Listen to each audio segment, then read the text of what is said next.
compliance with this requirement can simply be attributed to the fact that this fund is not entrenched in the Constitution. That's not down. Yeah. What would happen even after entrenching it in the Constitution if a rogue government refuses to comply? Yeah, because it's now more than how many years? 10 years or so since this law came into being. And the government has consistently declined to comply with the requirement to disburse these funds, even where the parliament actually appropriates the money. Okay?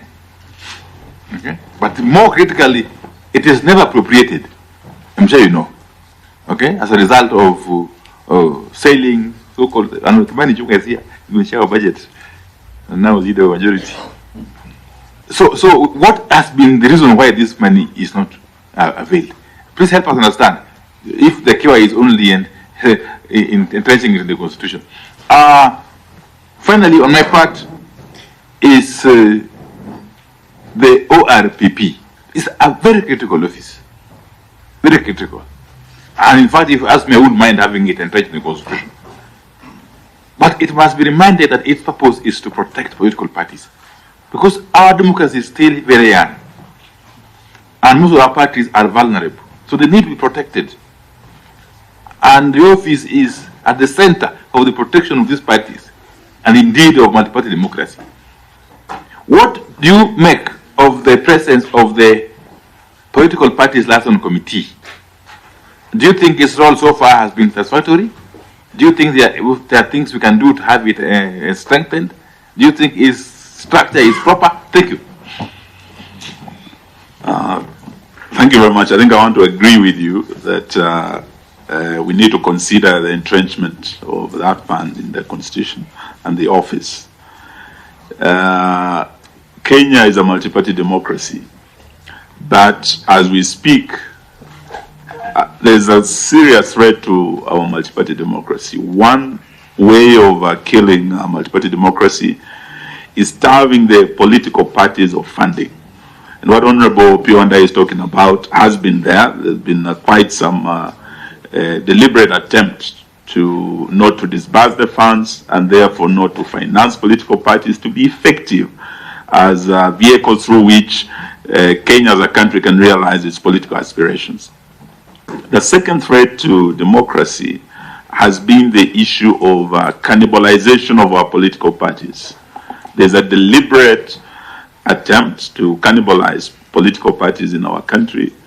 And the Jubilee Party has been the main target, as you are aware, ODM also, and other opposition parties. And we are not just talking of the opposition, but even in the ruling coalition itself, we know that there are parties like Ford Kenya and ANC that are in danger or that are being arm-twisted to collapse into UDA. And we're in danger of actually Kenya going back to a single-party state. Now, what I want to find out is, I've looked at your presentation. I've not seen much on party hopping. And this is where we are finding members of parliament moving to another party without going back to their base or their constituencies for a fresh mandate. And this happened before. There have been proposals here on how that can be dealt with in terms of returning hygiene to our politics. And that political hygiene can come from very clear provisions that if you move from your party, you're elected on this party, on this manifesto.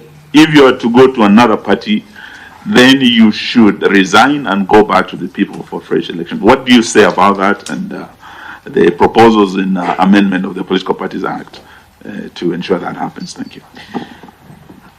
Thank you, ORPP.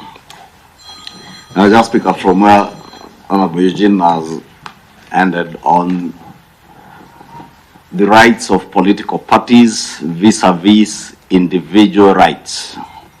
And you know, our constitution has been built amongst the most progressive constitutions, not just in Africa, but in the world. And part of what has made this constitution to be billed as the most progressive was Article 4 of the Constitution of the Bill of Rights. I want to draw reference